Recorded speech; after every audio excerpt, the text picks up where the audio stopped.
as Lindsay said, I'm going to give you a taste of what my book, Journeys to the Bandstand, is all about. And I'm going to start off by going through some questions and answers. Normally we do Q&A at the end. I'm doing it at the beginning. So the first thing is, Lindsay has already touched on this. Who am I and how did I get here? So I'm not going to repeat all the things that Lindsay said about writing, but I'll explain how I ended up writing this book. I was working as a freelance journalist, writer for all of the publications that he mentioned. And then at one point, the journalism industry changed, and it wasn't really possible to write about music as a freelancer for newspapers in Vancouver or elsewhere. We had everyone doing a blog or other things online, so it wasn't really viable to write about music in that way. So I decided at one point that I would like to keep writing, but I would do something. I considered it for myself, that I would write a book and just see where it went. I had no ideas about how far it would go, whether it would actually get published. So I set out to do that. And then my original idea was, let's do a history of the Vancouver jazz scene. Great idea, but very difficult to pull off, because the Vancouver jazz scene is a very large thing that has many components to it. So I realized that I had to hone that idea down. So when people ask me, and they ask me quite often, is this a history of the Vancouver jazz scene? I can say that it's not a history per se. It's more a collection of personal stories of people who were in the jazz scene. But in the course of telling those stories, there's a lot of history that I share about the scene. So that's my roundabout answer about whether it is in fact a history of the scene. And then people have also asked me, like, how do you file this? How do you categorize this book? Is it music history? Is it a biography? Is it local history? Creative nonfiction? Is it a memoir? And my answer to that is that it's actually all of the above. I incorporate all of those elements in this book because I didn't really have a playbook for how I was going to go about this.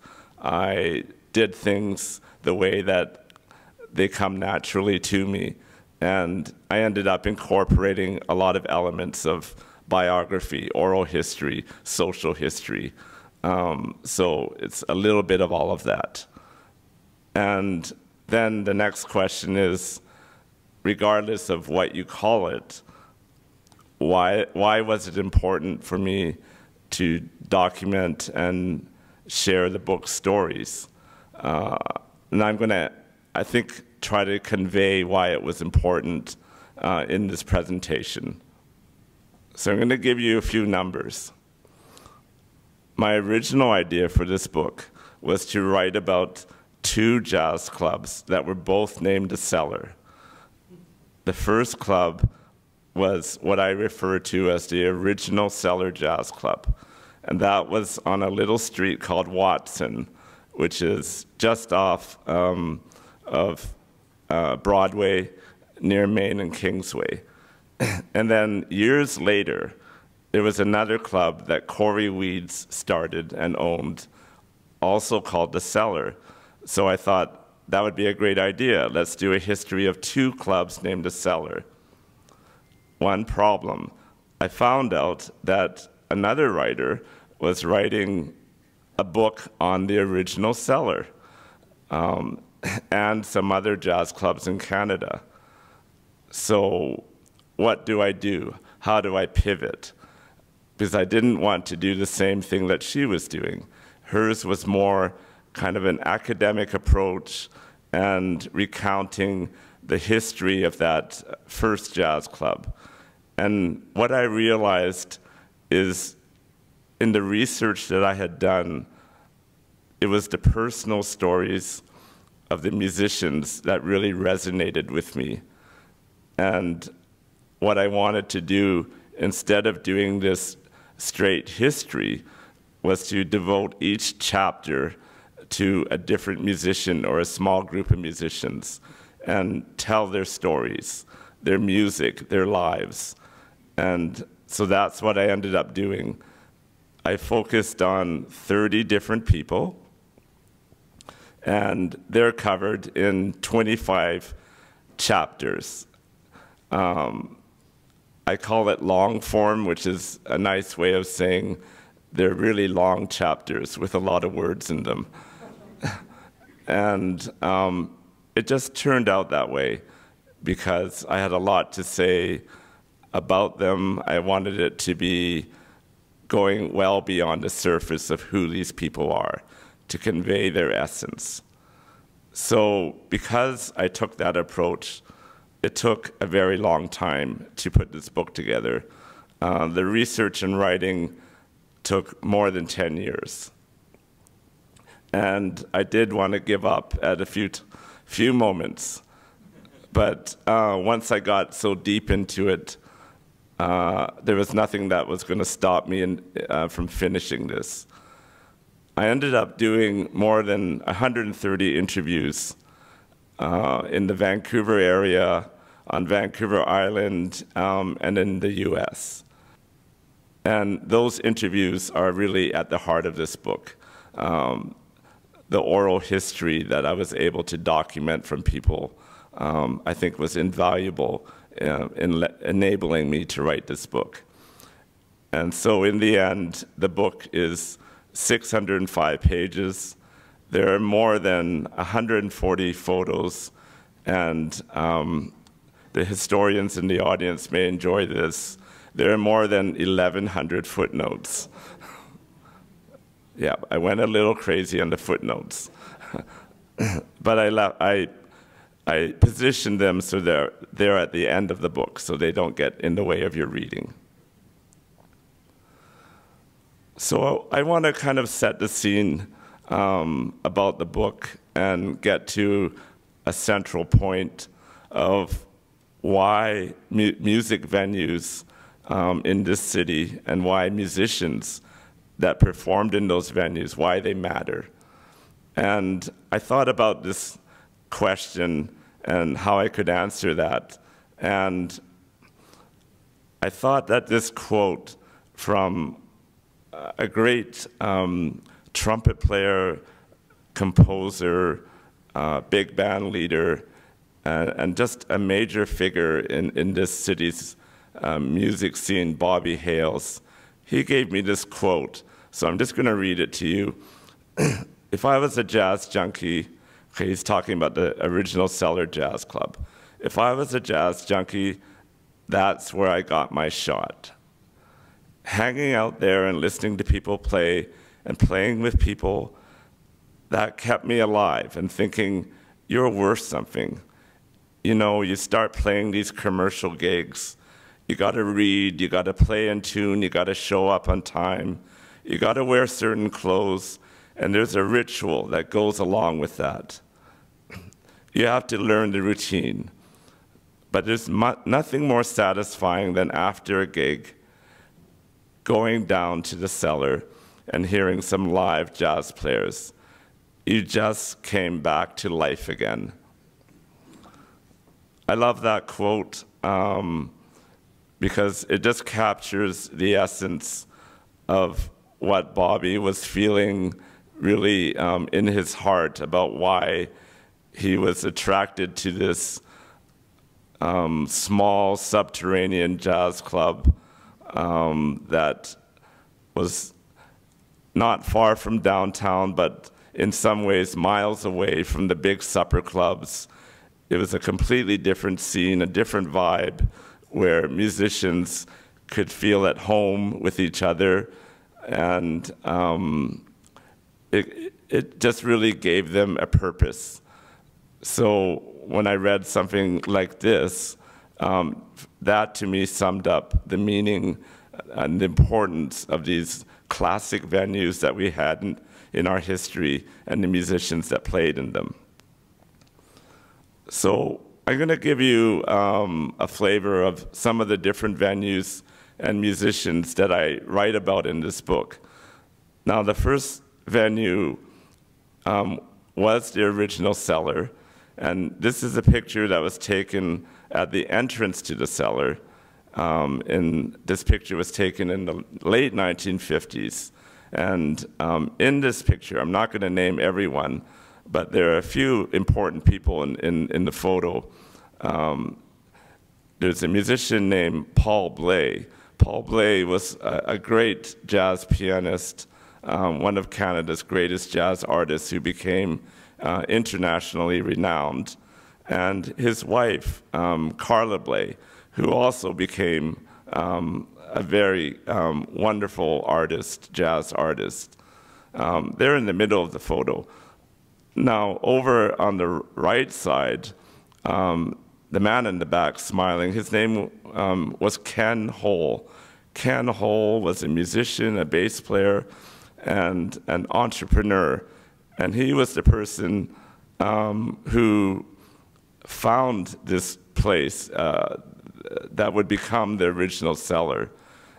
In the history of the jazz scene in Vancouver, we've had lots of great musicians, but what has really made things happen would be a few visionary people who really saw the possibilities of what could happen.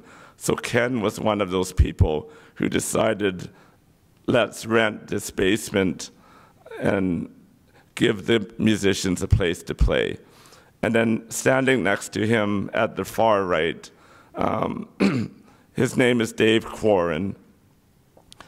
He became the manager of the club, and he was someone who booked a lot of the musicians, both local and international musicians, some very prominent American musicians. So I just wanted to show this photo as a scene setter before I go deeper into each venue.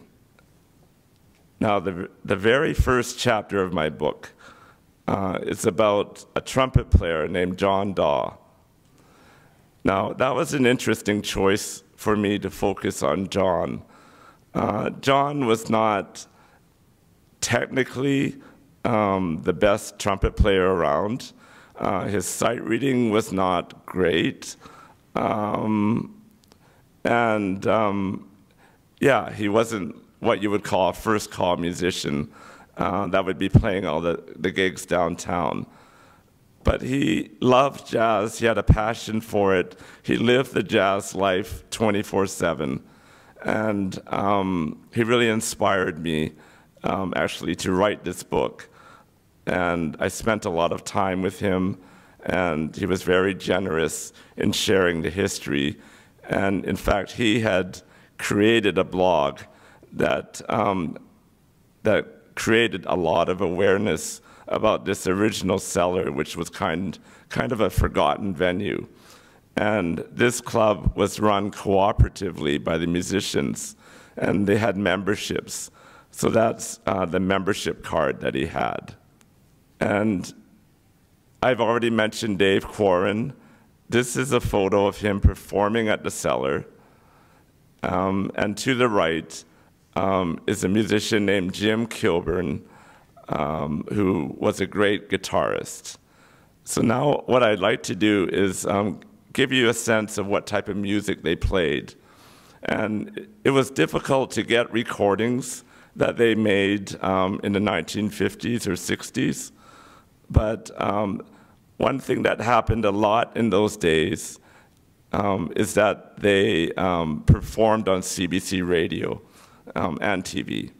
And sometimes people would make recordings of those sessions on CBC. So I'm going to play you a little snippet of a recording of a group that was led by Dave Quarin. And when you hear the guitar solo at the end, that was played by Jim Kilburn. This is Ray Nickel in Vancouver, introducing another jazz workshop from our studios. Our guests on this occasion are Dave Quarin and 5 others, who together start the program with one of Dave's original compositions called Little Quail. This is a linear piece in what you might call the East Coast idiom, and it's mainly for tenor sax and baritone horn.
So that is an unreleased recording made off the CBC broadcast. And I became very passionate and obsessed with finding artifacts like this that were forgotten, that were kept by people just, hidden away. And so it kind of became a mission of mine to bring some of these things to the surface in my book. So a lot of what I'm doing here tonight also is showing you photographs. And there were some great photographers that were documenting the scene. And I thought it was a big priority to include those photos in my book. But I, of course, wanted to do it in a way that was completely above board, in which I had permission to use the photos. And one of the photographers, his name was Franz Lindner. And I loved the photos that he took, including these of the great singer Ernestine Anderson, which were captured at the original Cellar. And Dave Quarin gave me prints of these photos, but I did not have permission to use them. So what I then did was to try to search for family members who could give me that permission, because Franz was no longer with us. I did track down his granddaughter living in Europe, who informed me that her mother was living in Vancouver. And then I talked to her mother, Barbara, Franz's daughter, and she was more than happy to give me permission to use these photos and a few others that her very gifted father that he took. So that was another thing I enjoyed, was going on that kind of journey of connecting with people and making sure that this history was shared in a proper way.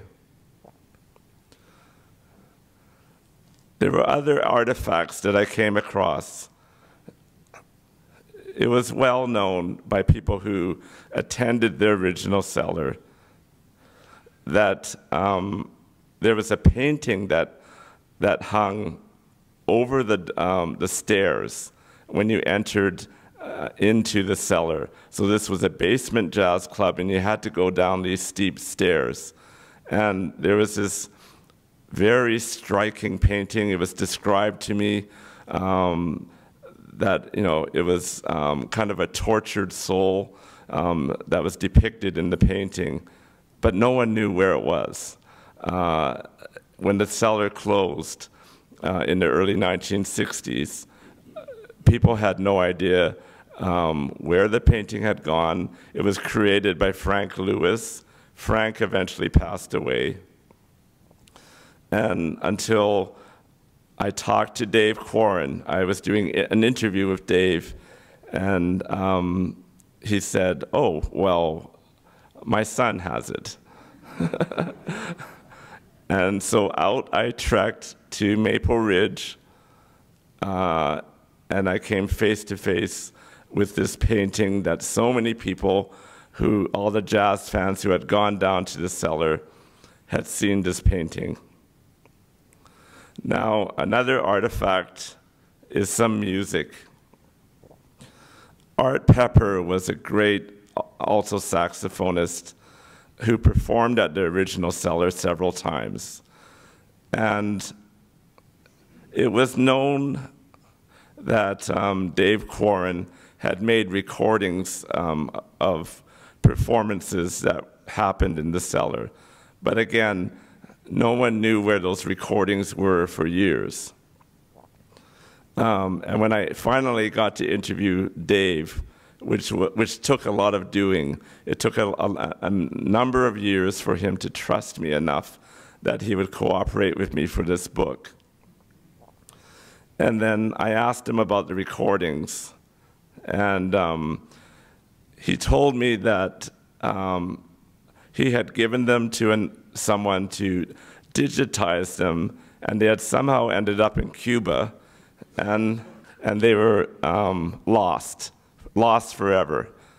But then he had a few recordings left that he had with him in his home in Campbell River. So it was a big moment for me when I was sitting with Dave in his home, and then he put on one of those recordings of Art Pepper recorded live at the original cellar. And this is a song called "You'd Be So Nice to Come Home To." And you're going to hear Art introduce it. Then you're going to hear some kind of dead air a bit, people talking in the club. You can imagine that you were actually there in 1959. And then you'll hear Art's glorious saxophone playing. I'd like to welcome you once again. We're all ready for the last set of the evening. I'd like to open up with a swinging tune entitled "You'd Be So Nice to Come Home To."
So that was Art Pepper. He was playing with local musicians, including the great Chris Gage on piano.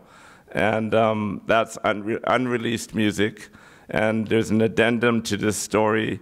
I was interviewed by a local jazz I would call him a historian and musician and man about the scene. His name was Gavin Walker. We sadly lost him very recently. And Gavin interviewed me on his show on CITR, and he played the entire recording as part of that interview.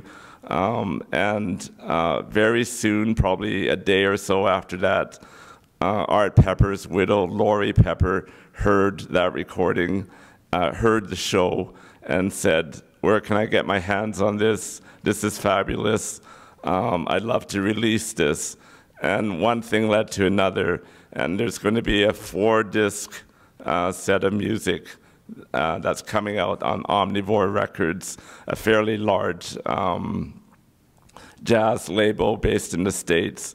And that all started with Dave Quarin recording it, giving it to me, and then Gavin playing it on the radio. So that's kind of a cool story.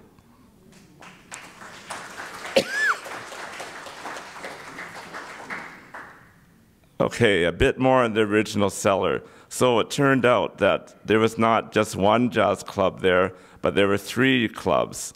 The second club was called Jazz Alley, and the third club was called the Old Cellar. And I called this slide "History Hidden in Plain Sight," because on the left picture there, that building is what housed the original Cellar, and that stood there from the 1950s until around 2014. You may have driven by it, you may have walked by. That's on that little street called Watson, but maybe you had no idea what that was. I managed to arrange with the developer who was building a condo complex on that site to go down and see what the original Cellar looked like. Just because I knew the architect who was involved, and he convinced the developer to let me go down there before they demolished it. And I brought some friends with me. Gavin Walker on the left, the person that I referred to, who was invaluable in supporting me on this book, and I did many interviews with him and learned so much about the jazz scene. Next to him, Jim Carney. Jim Carney was Pat Carney's twin brother, and he was a trumpet player, and he was one of the original people who helped form the Cellar. So it was a very meaningful opportunity for them to go down to the Cellar, where they were as young men many years ago. And when I saw the look of joy in their faces when they could see it one more time, that was really special. And I captured that in the book. And the photo on the right, that's me with a bit more hair, standing in what was the original Cellar, which by that point was filled with junk and just things that had piled up in there. But you can't really see it, but the bandstand was actually still in the corner. You could see the actual bandstand that was slightly raised in the corner. So I could definitely feel the ghosts of the musicians that had performed there. So I'm going to play you another piece.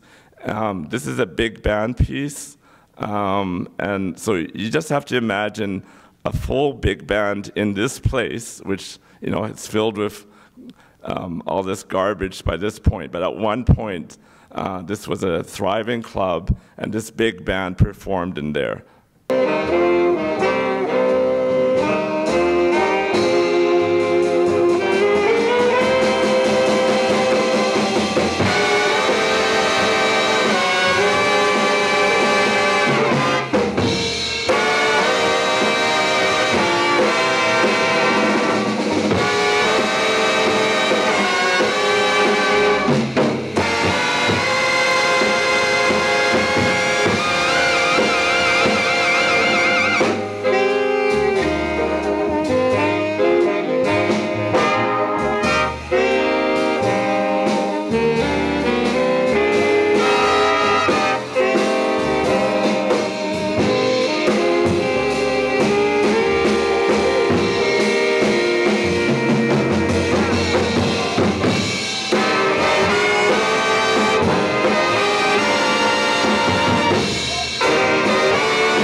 many of the great musicians in the scene at the time played in that big band.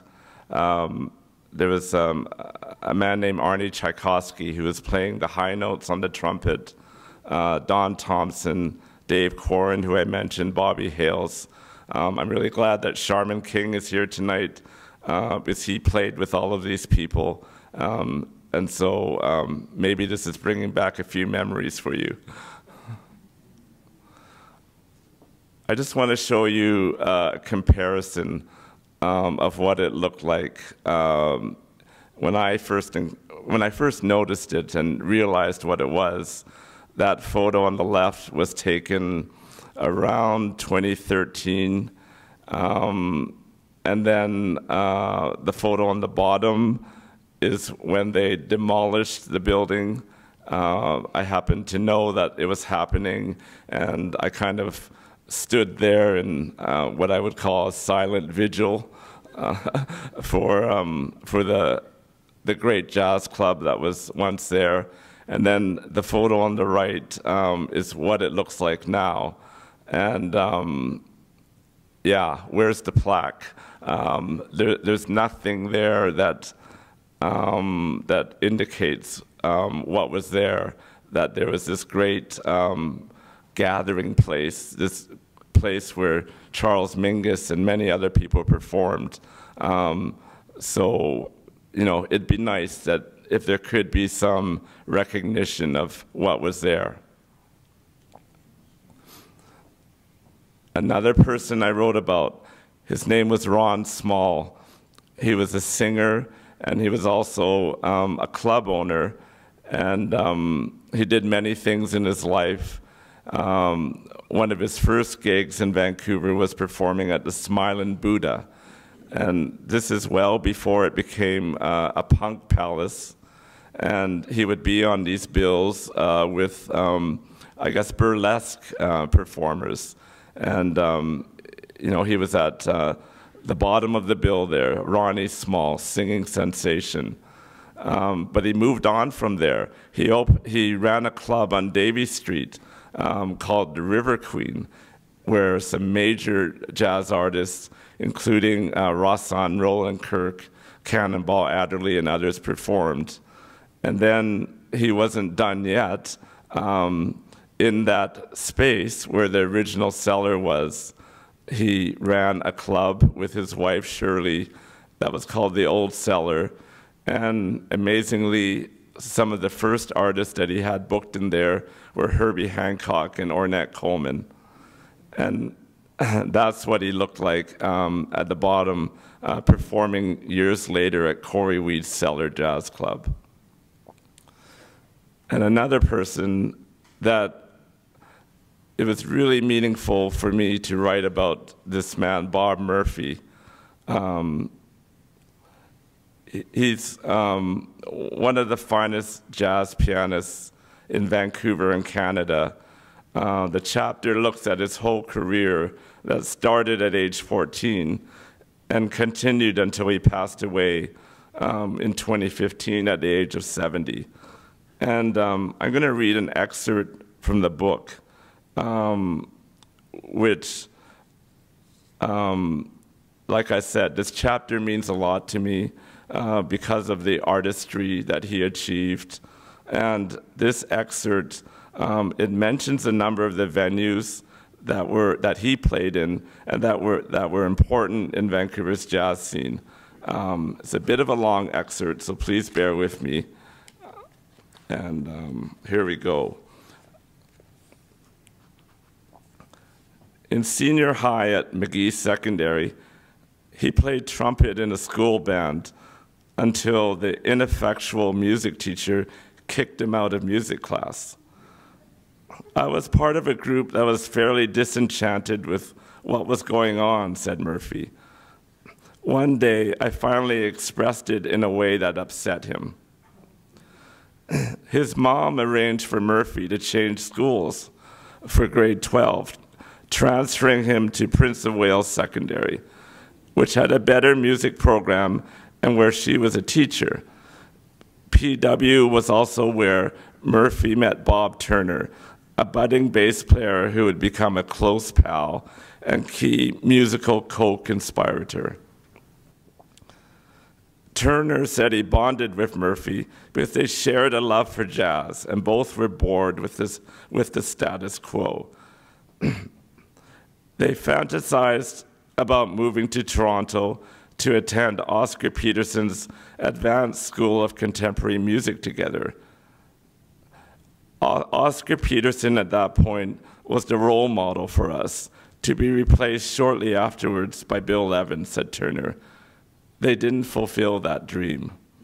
Instead, Murphy became a music student at the University of British Columbia, where classical music was taught. He signed up for first year, hated it, came over to my place every day, hung out, and we played, said Turner. And then the chicken came home to roost when he got his non-grades at the end of the year. Classes and practices were all well and good, but what the Bobs really aspired to was the rush of playing gigs. When I started playing gigs as a young teenager, it was easy to find work, said Murphy. And as I got a little older, by the time I was in my late teens and out of high school, I was working all the time. It was like there were gigs on every street corner.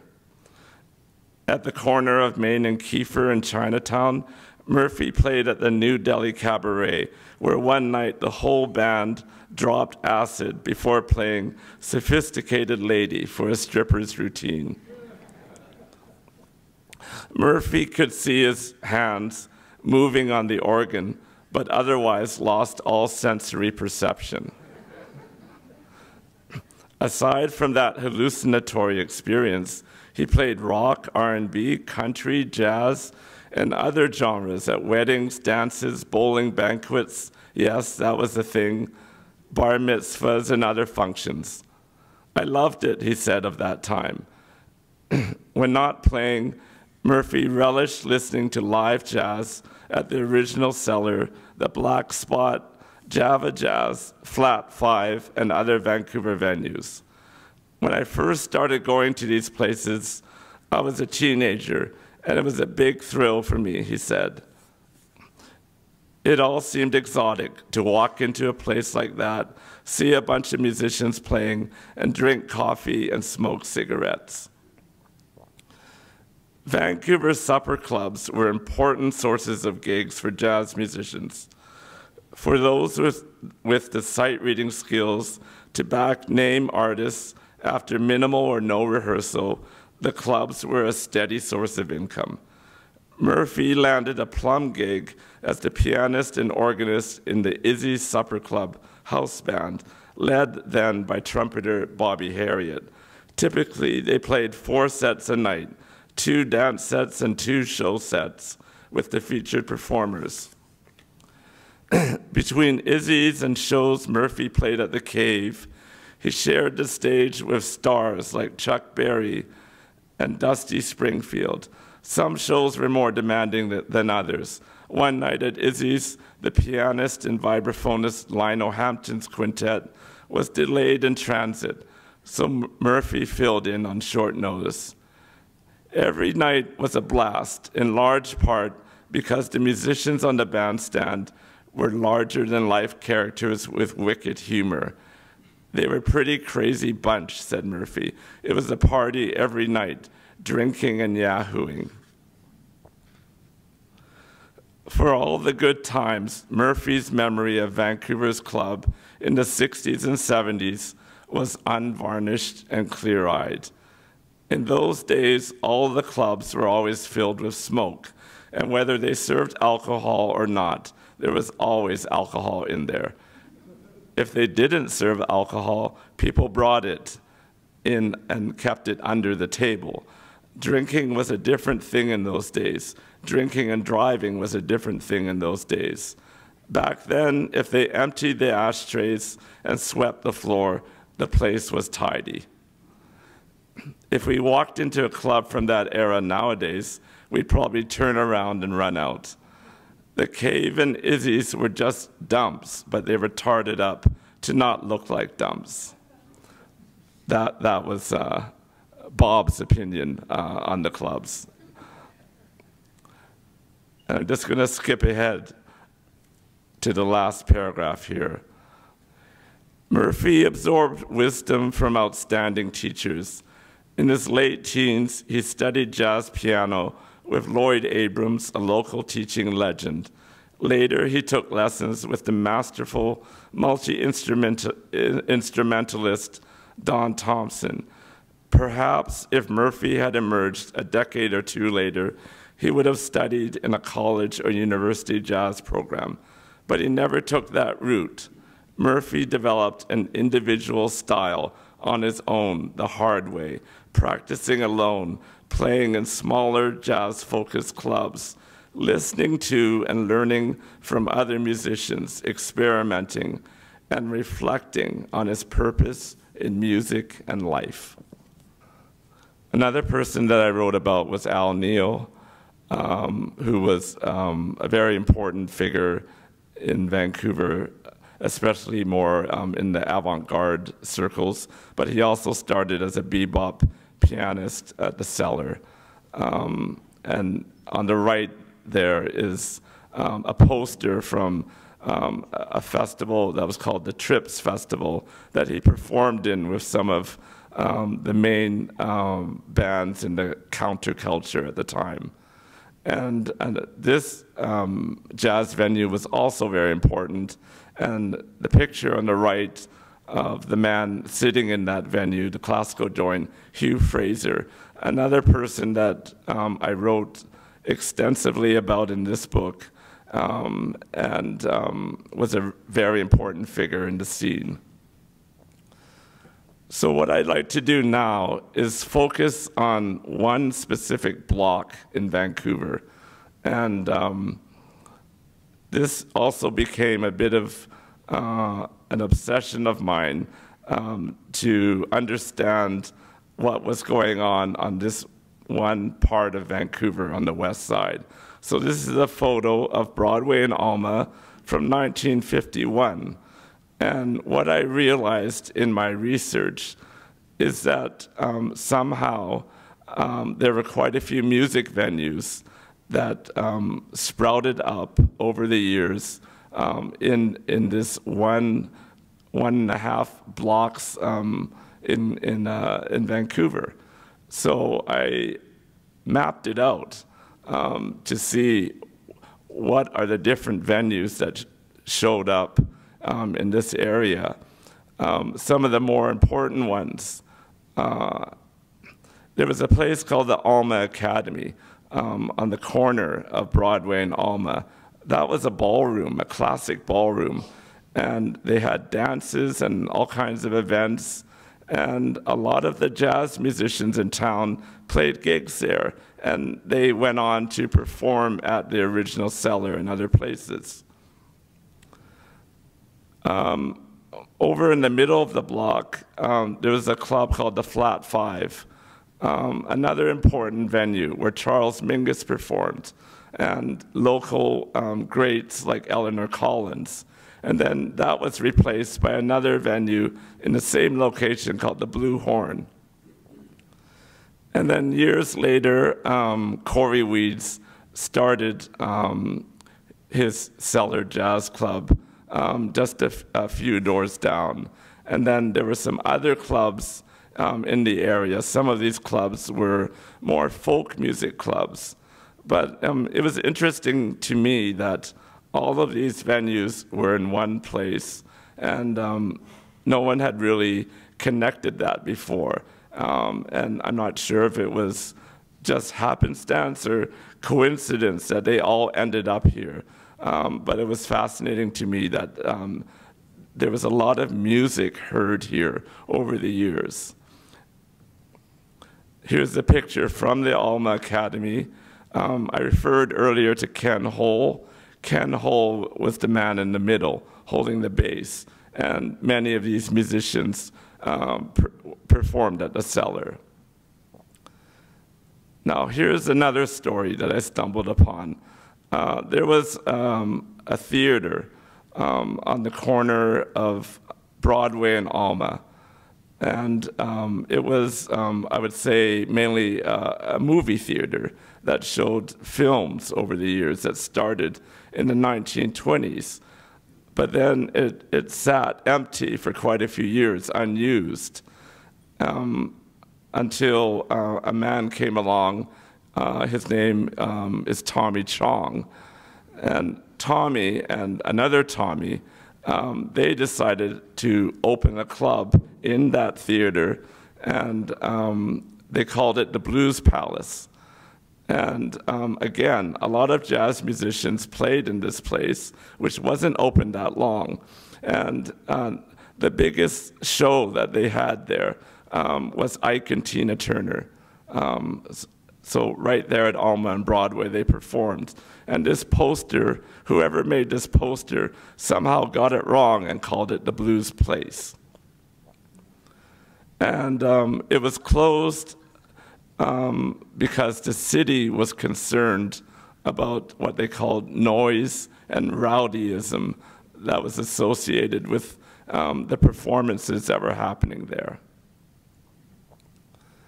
I'm going to skip way ahead to Corey Weed's Cellar Jazz Club.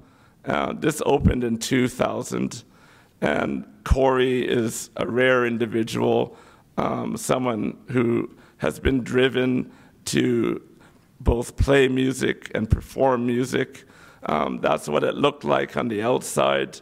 That's a musician named Gary Smulian standing in front. And on the right, that's what it looked like on the inside.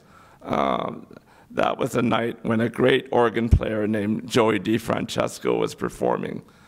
And it's interesting to me also that a lot of these clubs, they were in basements, they were subterranean, and that was perfect for jazz. Like, that's the kind of setting where you would want to hear jazz. And it's no longer in existence. There's a martial arts studio there. There was briefly a marijuana dispensary there. But I think of this place all the time when I'm in that area.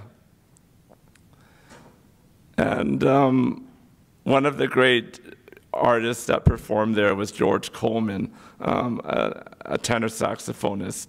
And this is the last snippet of music that I'm going to play for you that was recorded one night when he was performing there, again with local musicians.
And I wanted to mention that the last chapter in this book is about a singer. Her name was Natasha D'Agostino. She was a very talented emerging artist. And I wanted her to be at the end of the book because to me she represented the future of jazz. Sadly, she passed away at the age of 26 in 2019 from a car accident. We treasure the memories that we have of hearing her perform. Now, a quick word about how I wrote this book. I had a lot of sources that I used. I mentioned the interviews. There are a lot of articles and films and books and archives that I had to comb, genealogy searches and other things to be able to piece together the scene, this history, but also the lives of these people. You know, it's a big responsibility I took on to try to portray or convey the essence of someone's life. So I wanted to do that as accurately as possible. Now, I did use this website, which is newspapers.com, for finding a lot of articles from the local newspapers where, you know, there was so much information that I could glean. But in case you don't know, you have to pay for this. It's quite expensive. But if you're interested yourself in looking at papers, old newspapers, it's available for free if you go through the VPL through this website, and all of the things that's available on the other site are here. I mentioned letters. I managed to get a letter that Charles Mingus wrote to the wife of Dave Quarin, who ran the cellar. And that was fascinating for me to see what he said in that letter. I went to the SFU Special Collections, and I looked at the extensive collection on Al Neal, the pianist. And he had performed at the cellar with a poet whose name is Kenneth Patchen. And I found the original letters that Kenneth wrote to Al after that performance. And again, that was incredible for me to look at these. They probably shouldn't have let me handle them, but they were there for me to look at and touch if I wanted. And genealogy research I mentioned as well. I wrote about this man named Barry Kramer, who was not a musician, but he was the MC at the original cellar, and also a theater director and actor. And I wanted to know about his journey, his family's journey, which started in Russia. So I managed to find this record, and if you look at the first about 10 or so rows, that was his family that came from Russia, and it had all of that information. So again, like the day that I found this, I'm sure that I jumped for joy because this was actual verification of where he came from.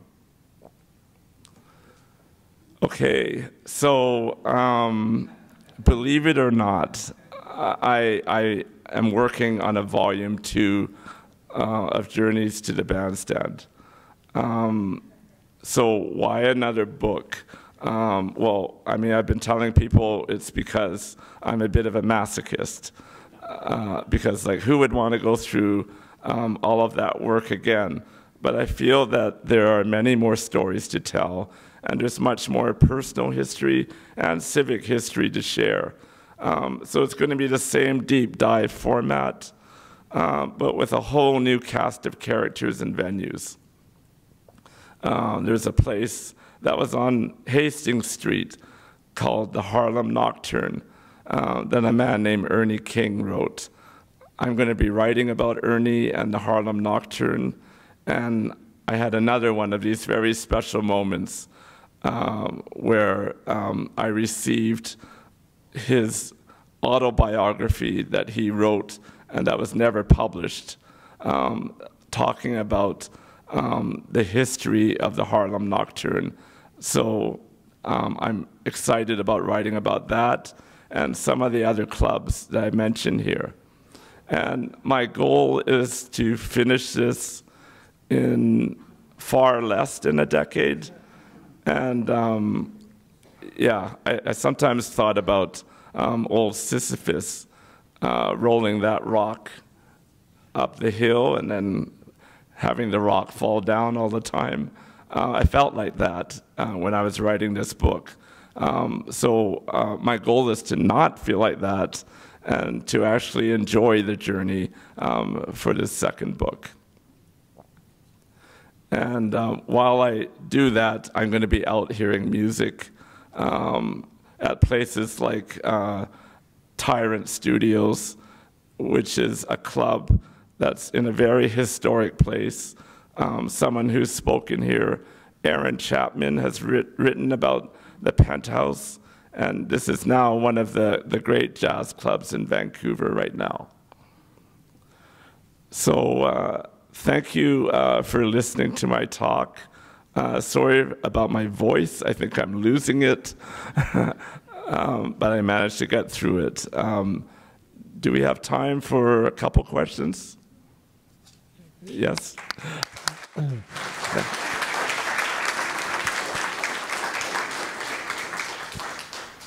That was wonderful, absolutely wonderful. Thank you so much. The question I had was, wouldn't it, you buy a book and obviously it's not going to have the musical snippets that you shared, and wouldn't it be great to have QR codes in the pages of an edition where you could go to those and get those snippets from a website or something like that? That's a great idea, and I think my wife Maria might have mentioned that we need to get QR codes involved with the second book. You know, you show up at a location where there's a club. I would like to explore that. So I will add that to the list of things. Quick question or two. What about Roy Reynolds? Roy Reynolds was an important player on the scene. He's not in the first book. Who knows? He might turn up somewhere in the second book. There are so many great players in the scene that I wasn't able to include all of them, but I certainly was aware of him and I heard him perform. Second question, Rossini's, any mention of that? I believe there are a few mentions of Rossini's. That was another great club in 2 locations in Kitsilano and Gastown. So yeah, I fondly remember that place. But my question was, in bigger cities like Montreal and Toronto, there was a sense of what should we call it, of racism. There was some kind of segregation of clubs. But I wonder about Vancouver, which really didn't have a large black community the way Montreal did, for example, or even Toronto. So how did that play out in the 50s and 60s? I touch on that a bit in the chapter on Ron Small. As a black man, he did encounter racism. There is one scene that I recount where a burning cross was left in front of the apartment building where he and his family were living. So that was certainly something that he had to contend with. He was also, you know, later on in life, he encountered other challenges like that. But as far as the musicians themselves, I wouldn't say that that there was necessarily a lot of racism. The musicians community here, the jazz scene, was for the most part quite cohesive. But you know, society at large, that's something that Ron and others had to deal with. A plaque, excuse me, a plaque for the Cellar. Contact Vancouver Heritage Foundation, the Places That Matter program. I think they would be really keen on that, as I think they've done 96 plaques so far in the city, so you could be number 97. The Cellar could be. Thank you, Michael, for that great suggestion. Thanks. You mentioned the supper clubs, which are a different kind of venue not small and subterranean, but really much more grand. Was there kind of an uptown jazz crowd and an elsewhere jazz crowd in terms of the musicians, or were they really all a community of jazz musicians? The supper clubs downtown, I mean, they were bigger places that had big name artists, where the jazz musicians who could sight read, who could play well, who had lots of chops, they would back them up. It wasn't always necessarily a jazz gig, but it was a way to make a living and to help their musicianship. So that was really important. I read that part from Bob Murphy, where he was kind of a bit cynical about the supper clubs, but really they had a very important place in the city. And Rob Frith, who's the owner of Neptune Records, he's actually putting a history of the cave together. So I'm looking forward to that. Chris, maybe I'll ask a question as well. As John mentioned, I work in history education. One of the key ideas that students work with in the BC curriculum is this idea of historical significance, where they make decisions about what is significant and what kind of criteria do we use to make decisions. You decided about 30 jazz lives in your book, and we already had a question about, well, what about this person? How come they weren't in it? How did you go about making a decision about who to include or not include in your 30 lives? It's a very difficult thing to decide on because there were a lot of great musicians. And for example, Fraser McPherson, one of the greatest saxophonists that we've ever had in this city. But it was clear to me that I should not write about Fraser, because his son Guy was writing a book, which you should also try to get your hands on. Sadly, Guy passed away just before the book was published, but Corey Weeds published it with the help of some supporters. So there were reasons why, like that I didn't write about certain musicians, but ultimately I had to go with people whose story and whose music resonated with me. In some cases, it was like someone like John Dawe, that trumpet player. It was like an underdog story, you know, not the most flashy, prominent player, but he epitomized to me what it was to be a jazz musician and to be a lover of this music. So it was very personal for me, just my decisions around that. Just one question. Who's in the picture? Okay. Yes. That is someone, again, someone very special to me and to this book. His name is Bruno Hubert, a great piano player. And I spent years following him around, trying to understand him, because he's a very unique individual. You know, I don't like to say, I don't like to use words like eccentric. He's just his own person who does things in his own way, but a brilliant musician who can just sit there at the piano and play for you know, a long time and make it sound very original and something that engages you. So I have a chapter on him, and I wanted to include his photo on the last slide because he was so meaningful to me. Okay. Well, I'd like to, if we could give a round of applause for Chris Wong.